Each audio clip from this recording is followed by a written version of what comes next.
Alright, we're getting there. Got them handles blacked out. Got a little more patina-ing to do, but the handles turned out pretty good. Use that SEM product, trim black. Leaves the perfect sheen. It's kind of thick. Almost feels rubbery when it's done. It's for trim, but I use it on a lot of stuff. This is the worst one of the bunch. I don't know what I'm gonna do with this back. I might paint like a distressed black and white flag on it or something, or on the roof of this.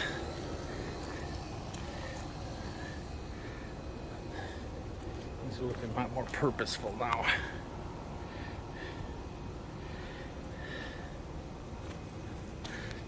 Those are next. That.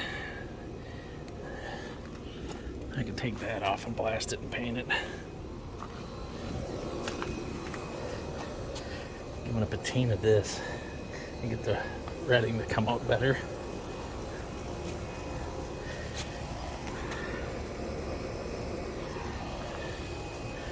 I don't know if I'll do anything with the tag.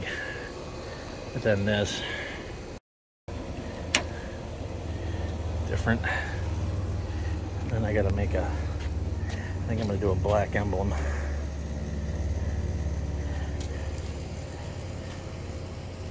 Yeah. Still gotta take this off. Just coming along, guys.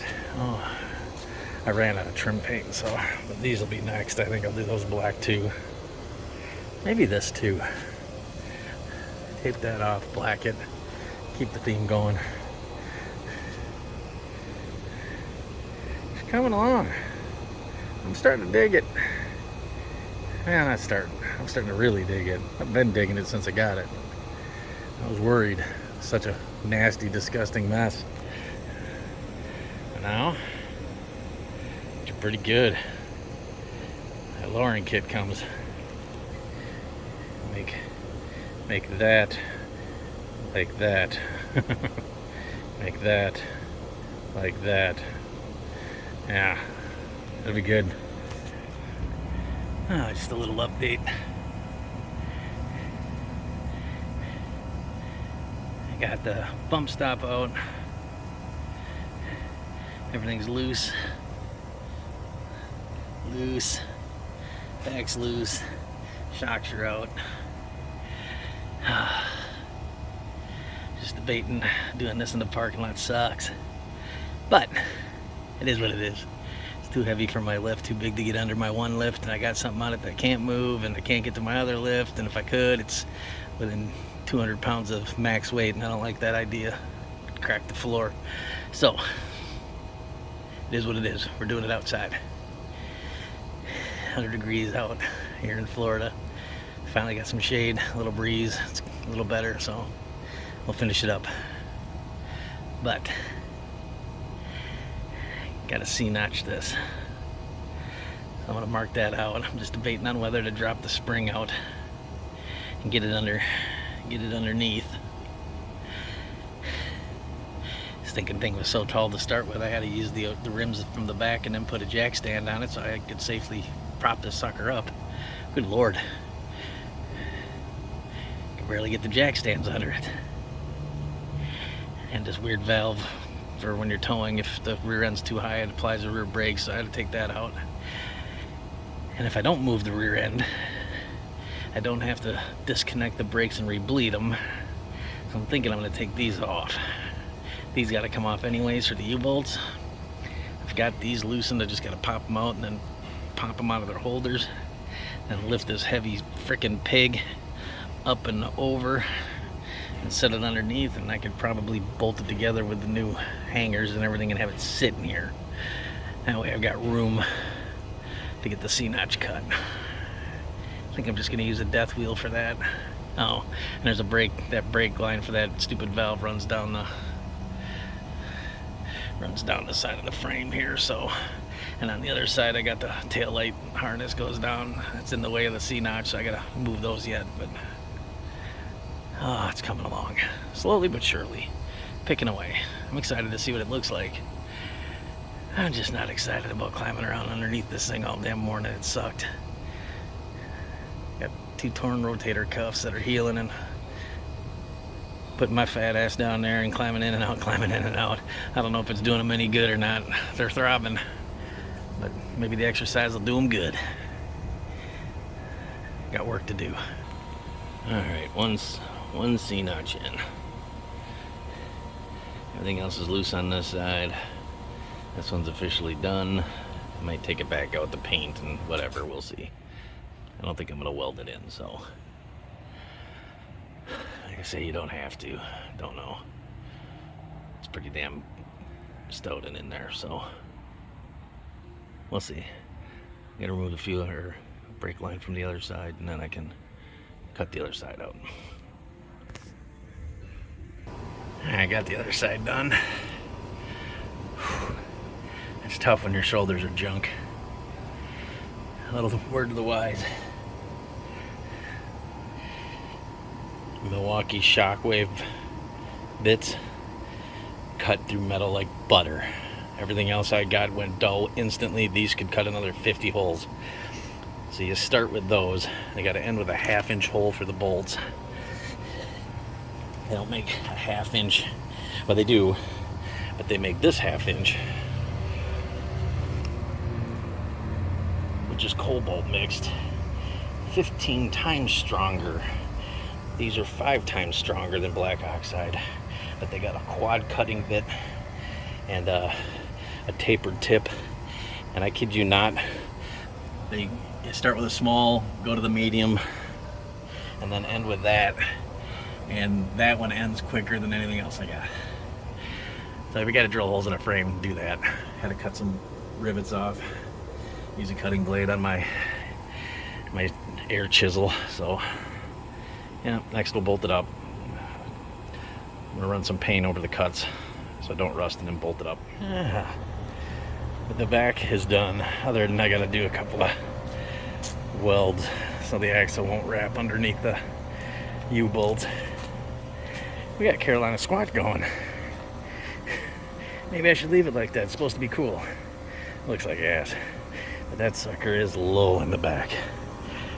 I definitely dropped it. Dropped all of 8 inches. For sure. I'm gonna have to... well, we'll see how it rides. If the measurements are right, I got 2 inches of clearance in the back between here and here. And when I'm done, it's gonna have 2 inches of clearance here. We'll see. Tomorrow's the front. That should go a lot smoother. No cutting in the front, just dropping springs and putting spindles in. So, whew, I'm excited. It looks like it's doing a wheelie. Come around the corner and see it this morning. It's it's low. It is low. Normally I only like doing a 3-inch drop, but these 3/4 ton springs in the back, just doing the axle flips automatically an 8 inch. Just there's no way around it. If you flip the axle, 8 inches. You could do shackles, it's 2 inches. Now this thing sits so stinking high, 2 inches wasn't gonna do nothing. Oh, axle flip. Let's see what it looks like when we're done. Hopefully the front sits level. They say it's a 6-inch drop. It's supposed to be 6 in the back, but just by measuring the spring pack and all that, it was 8 inches, and it's 8 inches. So 3-inch springs, 3-inch spindles in the front. We'll see how that happens. I'm gonna have to pull them steps off this morning, get her jacked up, even though it looks like it's already jacked up.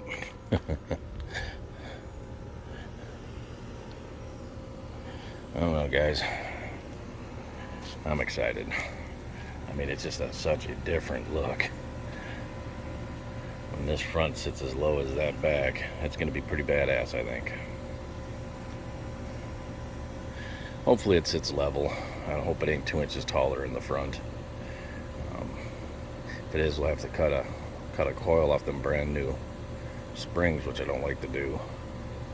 But I'll have to do some measuring and make sure that'll work. And number 2, That ain't getting done today. It's gonna be a lot of work getting this all swapped over today. And if it's not perfect, I'll spend the rest of the week finding time during the rest of the week to do it. So we got the new gas tank in last week, but I didn't put any fuel in it because of all the cutting we had to do at that wheel. So I would like to get this lowered today and get the fuel hooked up with the tank and maybe drive it over to the gas station, which is 2 blocks away, and see if it rubs or bumps or whatever happens, so that I know where we're sitting. Getting closer. I'm excited. I really got to get a tripod so I can videotape actually doing this. So I took the old off. Here's the new one. New springs, 3-inch springs, drop springs, 3-inch drop spindles from Chassis Tech. Being this is a 3/4 ton, hardly anybody makes a drop kit for these. And if you go to Ride Tech, them guys, I mean, they want like $1,400-$1,500 for a kit that doesn't even come with shocks or nothing. This kit was $800. Spindles, springs, rear flip kit, and 4 new shocks. With shipping and everything, it was like $835. Chassis Tech, airbag it. I've used their stuff in the past. It's not the highest quality, but it's good. It's as good as OEM, if not better. Not building a show car here, so it's just got to work and it's got to last. And I've got them on a couple other vehicles that I've put 20,000-30,000 miles on, no issues. So I'll go with the lesser expensive, and they had the kit. That's the key. They had the kit, and it didn't rape my bank. All right, that was an all-day event. I was a little lower in the back. I called it a 6.6 luck drop, but there was no way it was going to be 6 inches in the back. Not with that 3/4 ton springs. No matter what you did, by flipping the axle from the bottom to the top was going to be 8 inches. Plain and simple. And it's about 8.25, 8.5 because of the saddles. What it dropped. The front, though, I think dropped about 5 to 6. I'm going to say 6. So there's a 2-inch discrepancy there. So the front's a little higher than the back. It might yet settle a little bit. I'm going to look and see if there's a way I can do a different shackle in the back and maybe raise it. I know they make lowering shackles, but I think they also make shackles to raise the rear end. I don't know if it'll get 2 inches, but I could probably get 1 inch. So that'll bring us closer. And then if I have to, maybe I have to cut a coil in the front, but I don't really want to go lower right now. I got about 3.5 inches before the wheel well. I kind of like right where it's at. I think if the back matched it, it'd be perfect. So, but we're getting there. Now it's time on this is going to be all the little tweaking and all the little dialing in everything that's been done, dialing in the paint a little more, dialing in the lowering kit. It's not completely done. I still need to do some adjusting back here to get it to sit in the C notches better, and I knew I would. I just got to take a measurement on the drive shaft. Might have to shorten the drive shaft. Don't know. Where it's sitting right now, it's I could live with it, but one of the shock mounts is really close to the C notch. Looks like if you hit a big bump, it'd probably bottom out in one of the brake lines that comes across the rear end. Looks like it'll catch on the C notch. I can move that and it would be fine. But I have it in the rearmost settings, so I could move it up about 1/2 inch. It would put perfectly in the C notch. It would clear the brake line. Don't know if it's cleared the shock mount or not, but everything's in. So now it's just a matter of coming back and dialing in everything and maybe raising up that exhaust a little bit. Seems like it's a little on the low side now that we're lowered. So got to fiddle with the shocks that they sent. I got to punch the sleeves out of them so that they can fit over the larger 3/4 ton style nuts, even though this is a 3/4 ton drop kit. God, it's amazing though doing this. how this truck looks completely different now. I mean, completely different.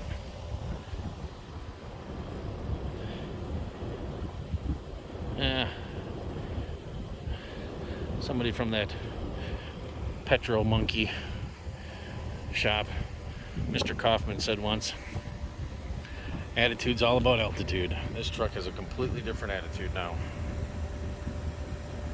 It really does make a difference when you lower them.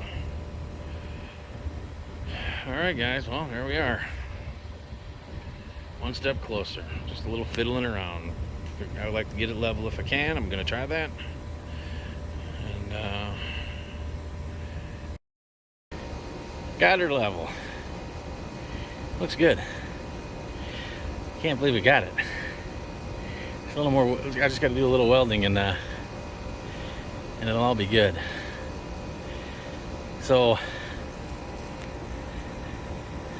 I'll give you a little rundown history on how this happened.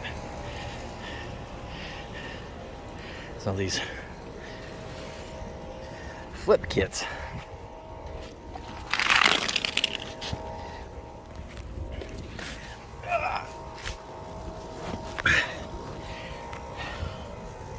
Flip kit puts the axle above the leaf spring. Right?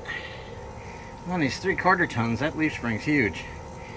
And the saddle that it came with this one, a little taller than most. I probably could have plasma cut that out, but I don't want to cut the integrity out of it.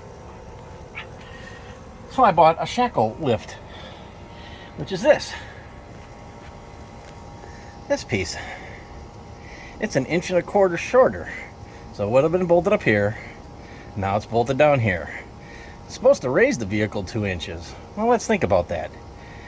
This, from this point all the way down to the other end, is, I believe,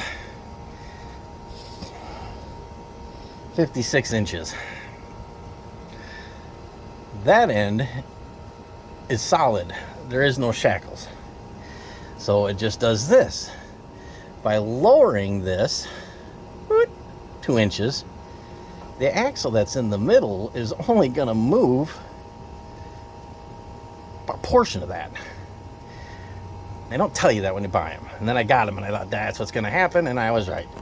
I didn't even get 3/8 of an inch drop lift on this that way.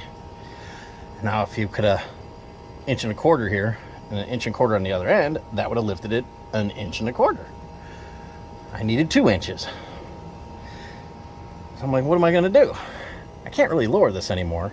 I could make my own bracket, because this can't get past this, and if I lowered this another inch, I'd probably gain another 1/4 inch. Big whoop-de-doo.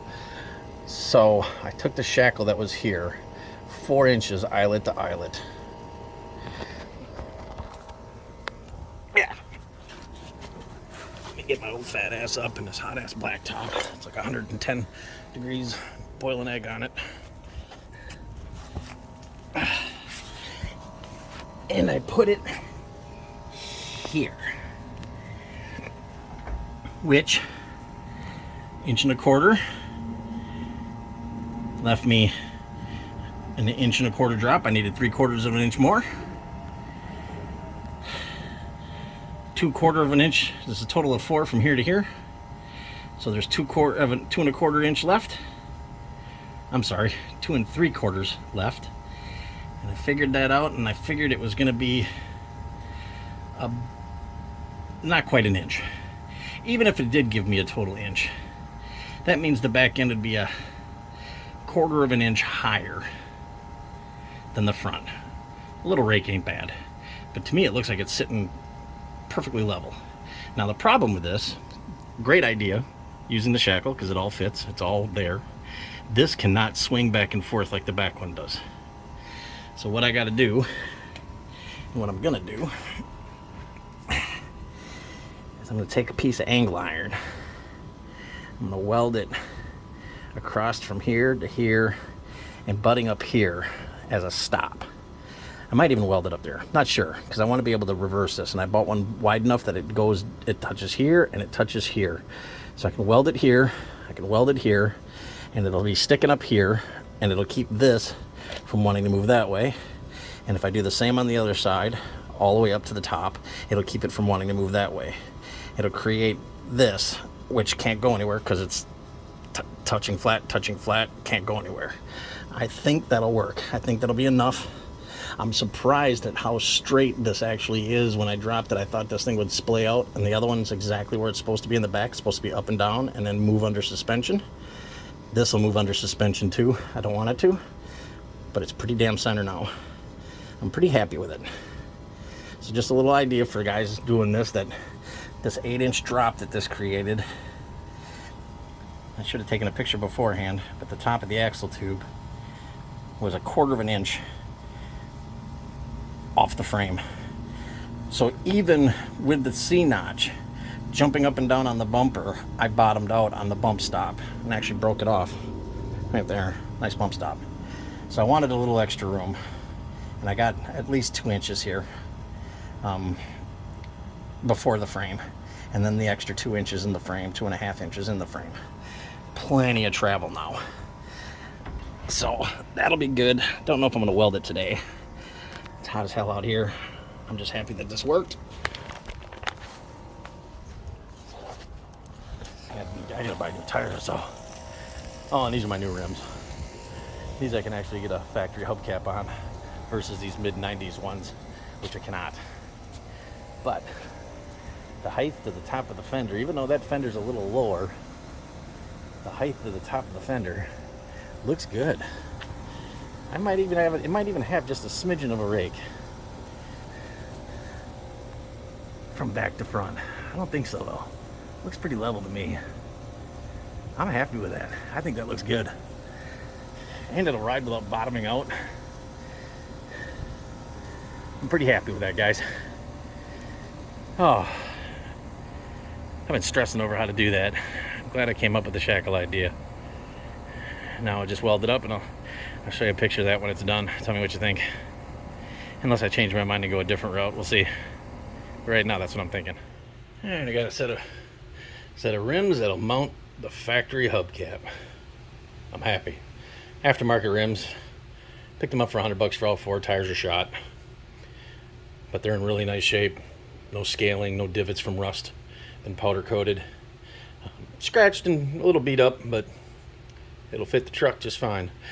These are my dad's, off my granddad's 76 C20 that he bought brand spanking new and drove for like 2-3 weeks with these hubcaps on until he put mags on it back in 76.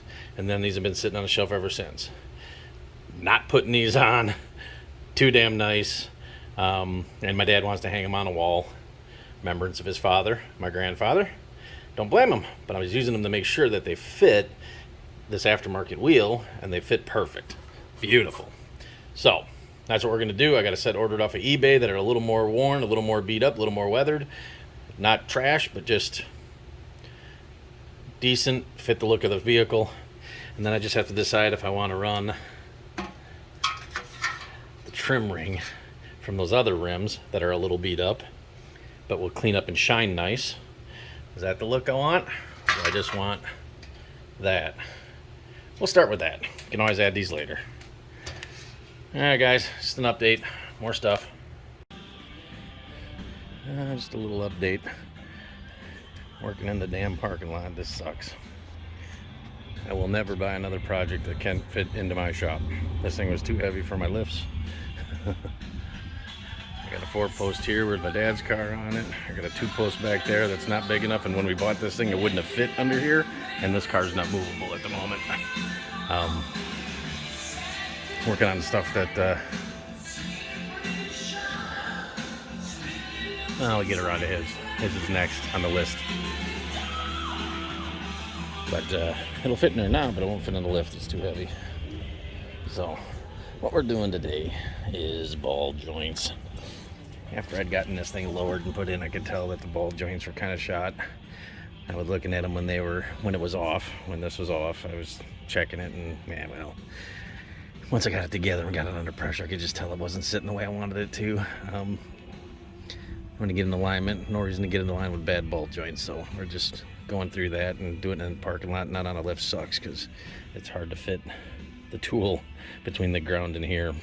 So, but we'll get her. Here's the new ball joint. And get rid of this. Get the tool in there and do it by hand. Can't get my air tools in there, but it'll go in by hand. The press I got works pretty good. I'll be using that press there. Worked great to push it out, but just not a lot of room to put it back in. So just an update, guys. I'm doing maintenance. You can see that one was,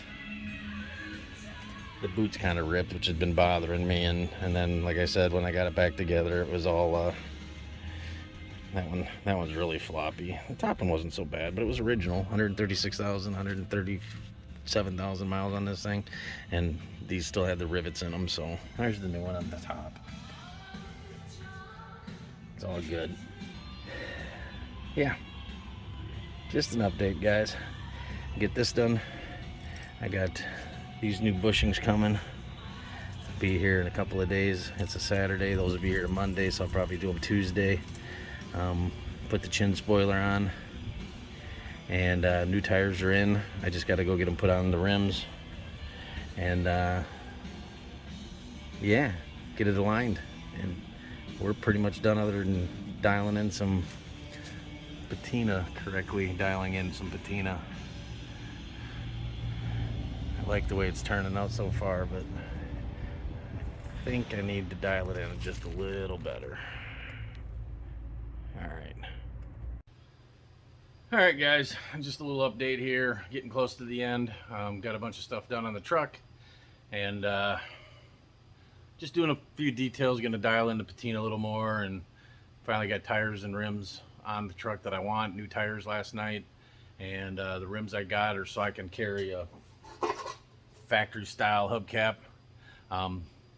The fact that we're doing the blue patina, I don't really like the yellow, so I'm going to paint that blue, and hopefully that'll look better on the truck than the factory yellow, because there's nothing yellow on the truck. Not a little rust, but we ain't trying to match rust. We're trying to match the patina. So yeah, I'll see if we can do a little video. Oh, look, I got a tripod. A little late in life, but I finally got one.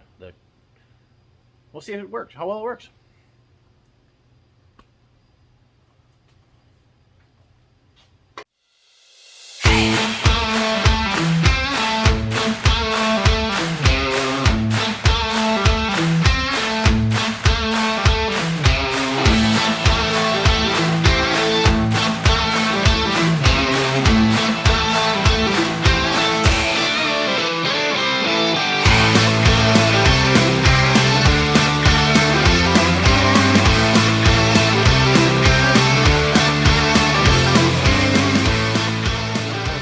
Doing that. I've run a pinstripe brush once or twice, but I'm no expert. But I think that looks a lot better. A little bit of cleaning up. Once it dries, I'm going to go through with a little thinner and a Q-tip and just take a couple of the spots that kind of got a little wobbly. But those should look good on the truck. I think it'll look a lot better than the gold. A lot better than that. Just the little things. I like the little things. They make a big difference, in my opinion. All right. Next time you see them, they'll be on the truck. Here we go, guys. What do you think of that? I think those look good on there. I love the old school look with the modern drop and the things we like today with the patina, and she's a survivor. Survivor. We made it cool. She's gonna get another 30 years of enjoyment. I really like how that turned out. We'll play around a little bit more with the patina. I'm not 100% sold on it yet, and I got some other tricks up my sleeve we're gonna do. Stay tuned. All right, guys, had a little something going on here. Working on the rail truck, and got the tires on, got all that stuff set up, and went to go to get an alignment, and she flooded. And she flooded in a place in the middle of the parking lot that's overrun and everything, and I ended up having to put an Edelbrock carb on it. And so we really haven't drove it any. I'm going to take you guys for a drive and show you what's going on. She's looking good though. What you think, guys? It's looking good, but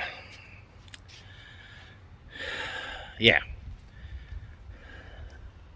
So we're gonna work on this, do a little tuning today. I went through 2 Edelbrock carbs. I'll tell you what happened with the first carb. We have that Amazon Quadrajet that was on here when I got it, and it seemed to driving right all right. Never drove it anywhere. Just drove it up and down the front street here, and just to make sure it shifted and everything, and that inspired us to actually spend some money on this thing, because it was a runner and a driver, and the motor really ran good. But we were running off of an electric fuel pump and a fuel can, and got the tires put on. I just took the rims over and had them put on, brought them back, put them on, and then the next day I actually was able to get an alignment appointment, which is really tough around here and right now, and drove it over there in the morning, and I forgot to take a camera with, and you know, I have a GoPro that I can put on the windshield, and I forgot to take it with to show you guys driving it the first time. But I was really having a hard time, like I was running rich. Don't really know what was going on there, and it got worse in the morning when I drove it to the place to drop it off, and it died in their parking lot and wouldn't start again. It smelled like fuel. Long story short, brought that carb back, took it apart, and found out that one of the atomizing jets in the primary was missing. Shot out while we were driving, so it was just pouring fuel into the thing.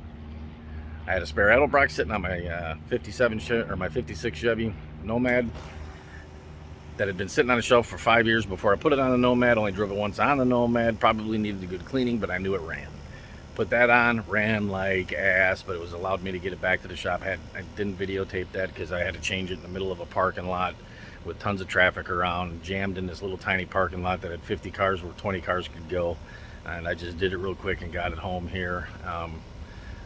My neighbor that runs a business here, doing a lot of classic cars, had a brand new Edelbrock that a customer had put on a vehicle and just decided he wanted to go fuel injection, so they took it off. I bought it from him cheap. He let me use it first. It ran better, still not right. Runs in a straight line fine. But if you hit the brakes, it dies. If you go around a corner, it dies. Or almost dies. You know, you got to really pump the gas and keep it running. So it's running lean. Never had this problem with a carburetor before, so we're doing a little diagnosing today, but I'll take you for a little ride here. I'm just going to be holding on to the camera and just going down my front street so you can see what it's like. But yeah, Edelbrock's under there now, so I'll do some filling when I get back, but take you along for the ride. First start up. Cold out here. Not cold. It's nice, but it's cold start. I haven't started it in 2 days. Interior's looking good. Just a little frustrated, guys. I've never had a carburetor on a stock engine that needs to be tuned because it's doing something goofy. I did get it converted over to a fuel pump, just so you guys know. I'm gonna film that when I come back after we let it warm up, but still gonna change this dang thing. But usually 2 pumps, foot's off. It'll stumble a little because it likes to suck the fuel back out of the carb when it sits. But it's a ventilated tank. I've run it with and without the cap on, so it's not a vacuum thing where it's sucking fuel. Well, it's doing better today. It just doesn't make any sense, guys. Yeah, we got good oil pressure, you know. Gauges are all looking great. Yeah, I first started, and they say these Edelbrocks don't like more than 6 psi, and no less than 4, and the fuel pump seems to drop down to 3 while it's idling after it warms up. First shot, it's like 7.5. I put a regulator on it, so then it was 5.5, and you let it run for a minute, or rev it up a few times, and all of a sudden it's 3, which these engines should run on 3, but I go around the corner and it stumbles out, or I hit the brakes and it stumbles out. So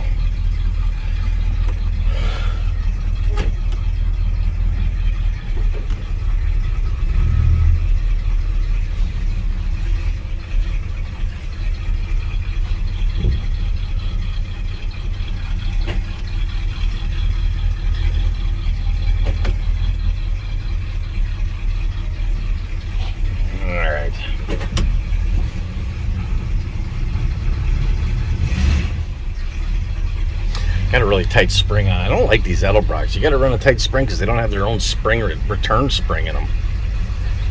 It's goofy. All right, so we accelerate up.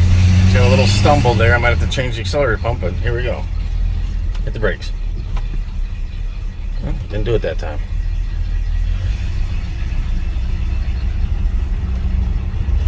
Yep, there it goes. I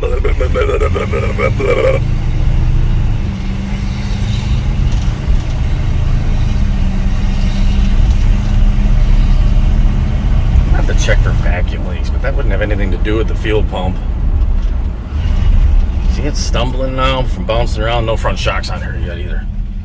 Hard brake, barely running. Pump it a couple times, catches up. Turn it. Stumbling, catches up.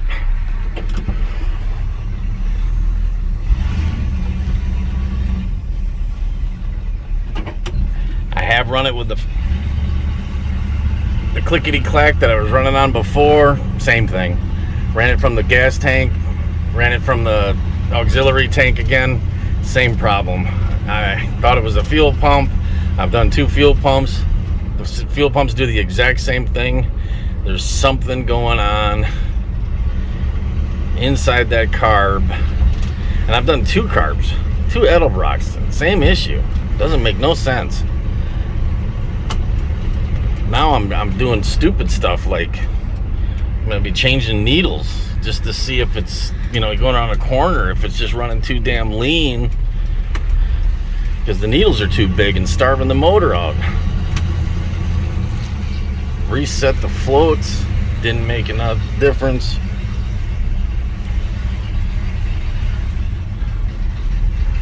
Listen, just this little corner here. Stumbling.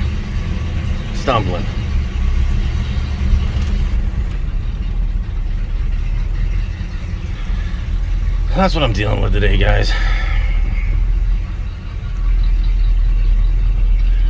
I'm gonna give her a whirl on see if I can get my tripod out here and show you where and what we're doing to this carburetor. I'm learning on these Edelbrocks. All right, I'll be back down here real quick before we do too much.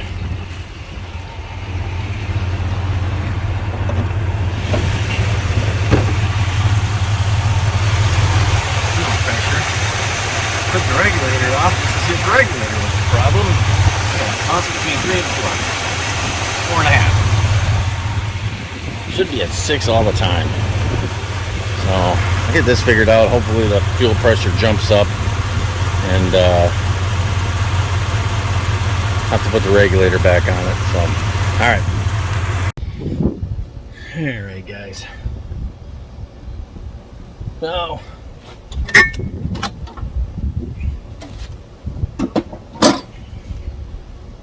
Edelbrock. I don't need to move that out of the way. It's not in the way. So, need to adjust these with a different needle. First thing I'm going to do is adjust this up so as to Give a little better squirt, but I don't think that's going to solve the problem. That's going to solve our off-idle problem. But we're going around corners. I think the needle we got in there is too fat. And any little slosh, nothing's getting through to the jets. So I need a thinner needle that's a hair shorter to allow more fuel to be readily available. So Edelbrock makes a kit identical to this, and it's like 48 bucks or 50 bucks, something like that. This is just a cheap no name, same part number, same everything. 17 bucks. Hopefully it's correct. Hopefully it's the same quality as far as quality control goes. But we'll give this a try. This is the one that's the next up richer that they talk about. And I'm going to do that, and I'm going to reset the accelerator pump and go for another drive.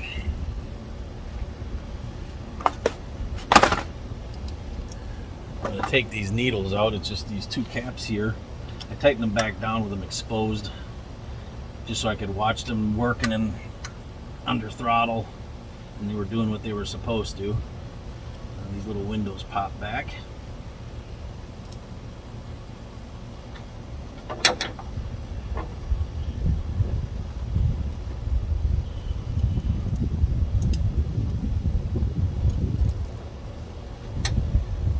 This just slides out.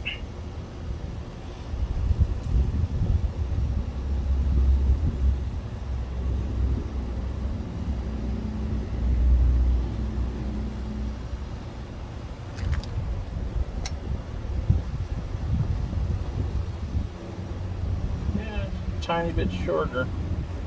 Hard to tell millimeters as far as thickness.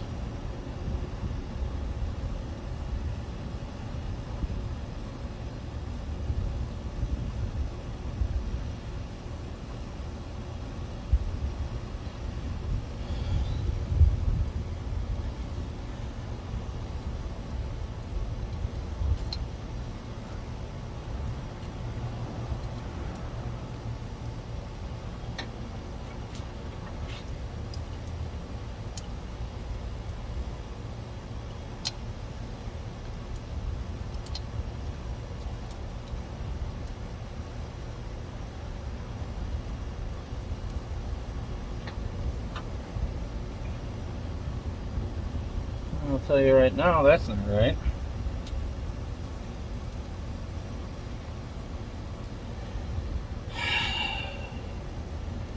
Here's what you get with eBay or with Amazon.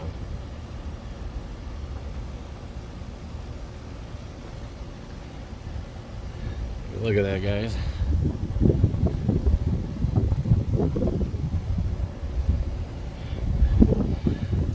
See, it's got a longer head on it. That's a narrow head. This sticks out too far and is rubbing in the damn bowl.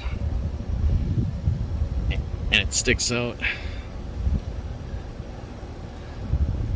quite a bit further.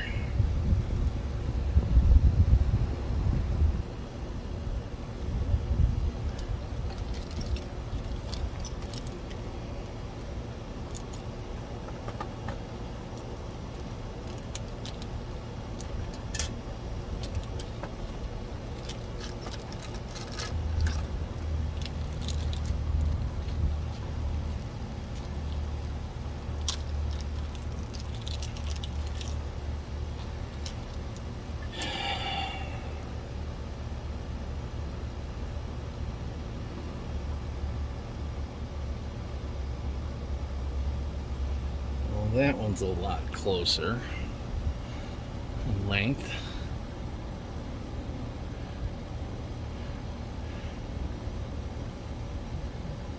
Same bend.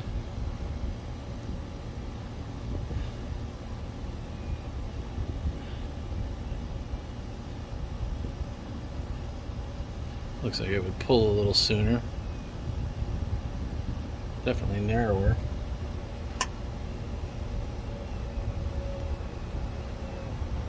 was for the stage 1 drivability.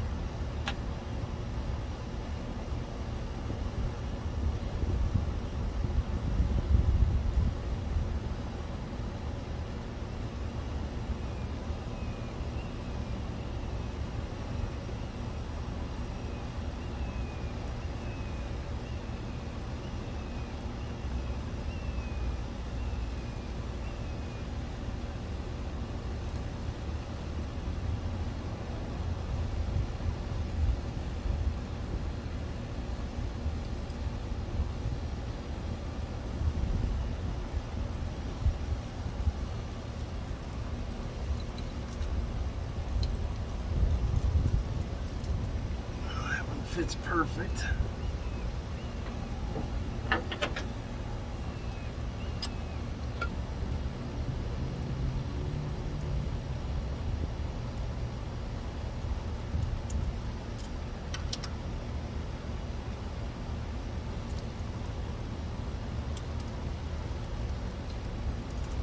Quality control at Edelbrock ain't shit no more either. So the screw gets in the way from the metering rod coming out. And the whole point of having these windows on top is so the metering rods are easy to change. You loosen the bolt, you turn the window, and you pull them out. You don't have to take the screw all the way out. But yet this one is offset wrong and drilled wrong. The whole damn carb is probably made wrong. That's why it runs like shit on a stock engine.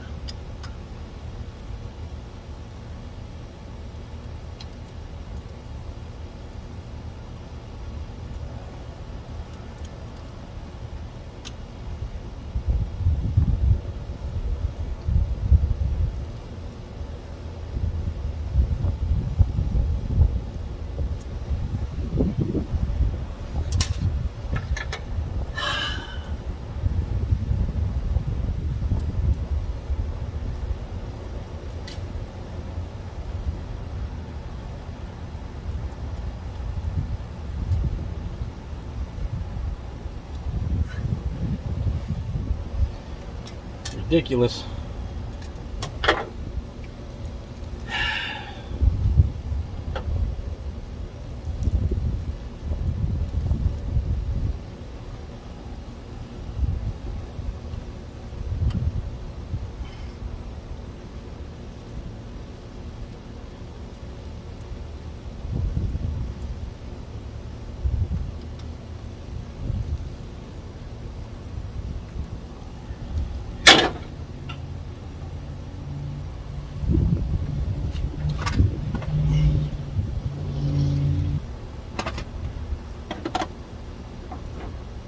Smallest screwdriver for the job.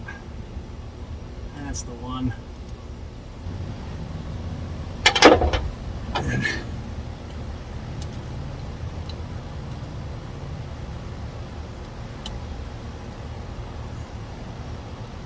supposedly to richen it up and fatten it up, go up.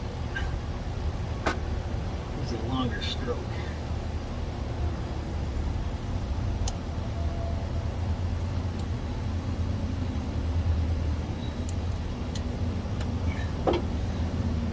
All right.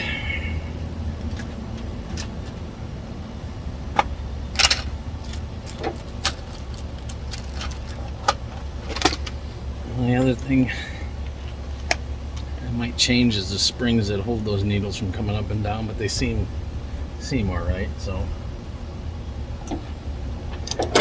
we'll see. All right, guys, we're gonna give that a ride, see what happens. Yeah, let's start it, see what happens. No pump, no nothing.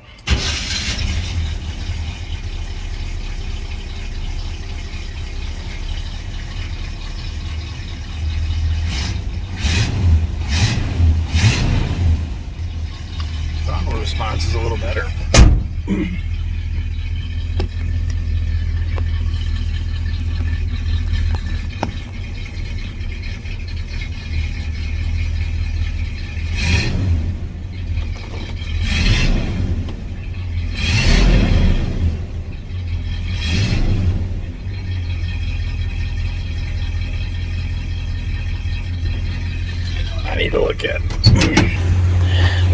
PSIs are on that fuel pump now.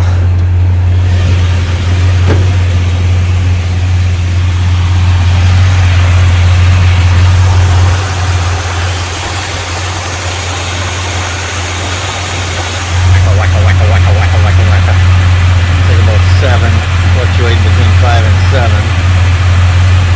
See if it goes down any.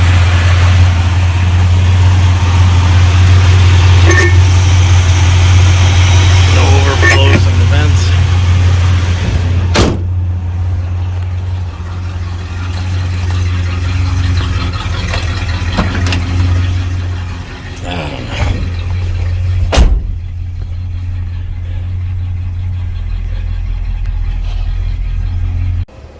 Alright guys, change needles, change springs for a heavier spring. It just feels like it's flooding. If anybody knows anything about these carbs, this passage straight down from this is where your jets are. See that? You can see the fuel in there. And what's that milky shit in the middle of the bowl? At the exact same level, just below the jet, both sides. When I go around a corner, is that garbage, which is probably water, getting sucked into the jet, and that's what's causing the stumble? I got bad gas? Very possible. I filled this up a week after the hurricane down here. Did they have a bunch of water in their gas and didn't know it? I haven't heard nothing from nobody. I never get gas at this place. It was the closest one to my shop. And I had 2 gallons of gas in my can left from my electric pump.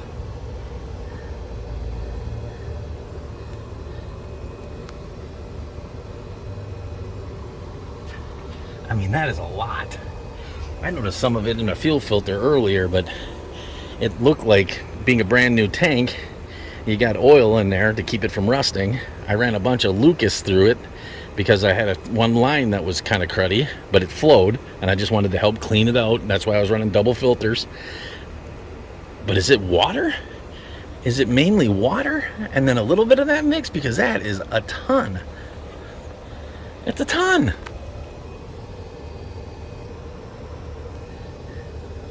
I don't know how well that picks up on camera, but in the middle, between that and that, is foggy, discolored, versus crystal clear gas in this one, crystal clear gas back there.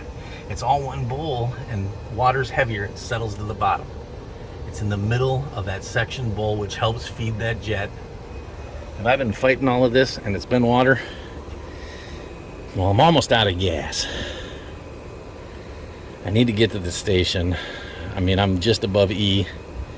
This thing's gone through 15 gallons of fuel in 30 miles, 40 miles, fighting this, which would make sense because it's trying to fight that crap.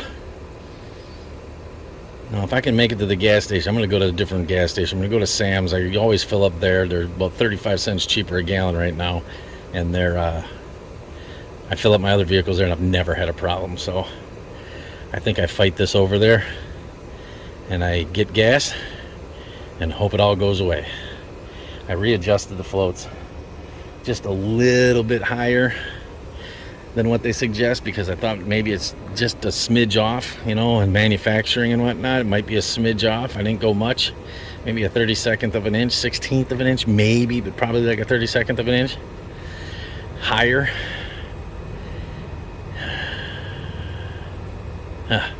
Cross your fingers, guys. I'll let you know. All right, guys, just a little update on the rail truck there. Had been doing a lot more testing.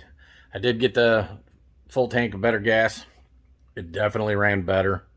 Still had the problem going around corners. It stopped trying to die when you slow down. So that's been resolved. Going around the corner, still there a little bit. I had to actually, in that kit, put the stage 2 jets in.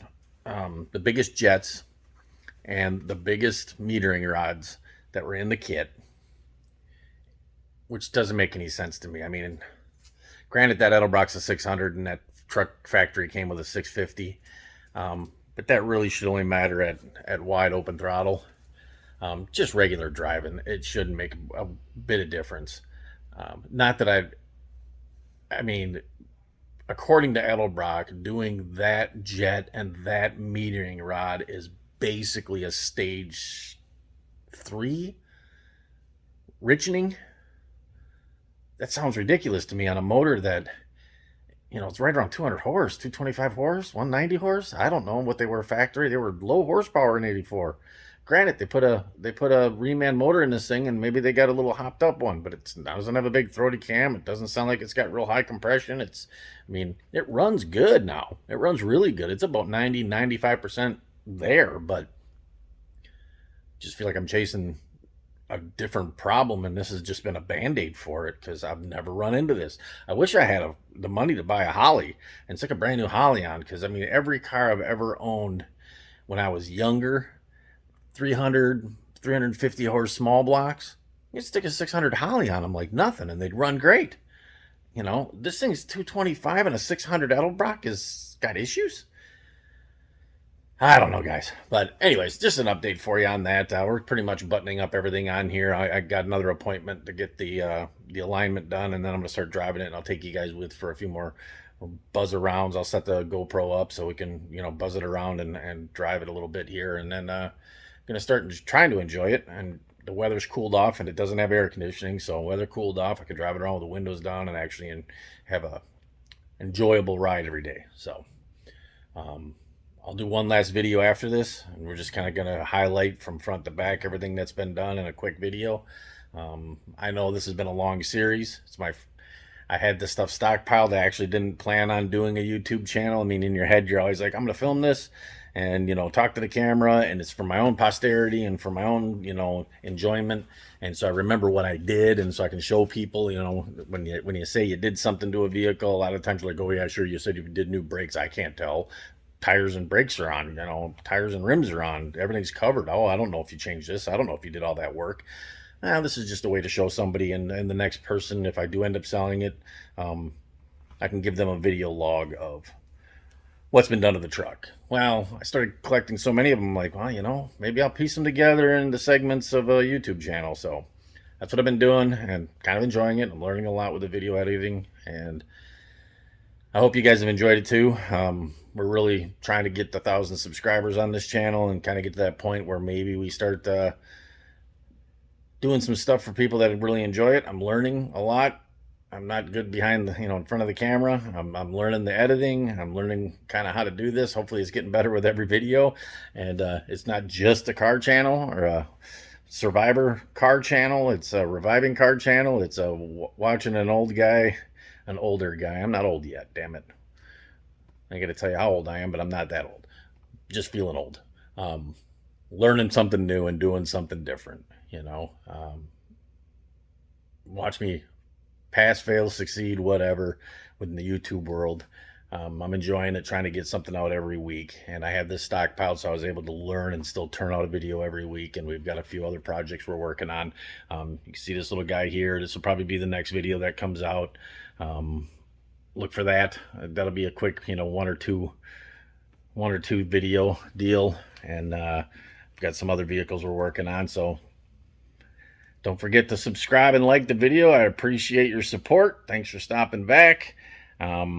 Look for that next video. It won't be a real fast one. It won't be a real long one. It'll be probably just a real highlight reel of front to back, everything that we did to that rail truck, and just a real quickie as we get started on working on this thing and then getting things set up for that project. So again, if you like the content, please like it. Please subscribe. It helps us. Hopefully we can keep doing this, make it worthwhile. And if you know anybody who'd be interested in a channel, please share it, tell your friends, help a buddy out. So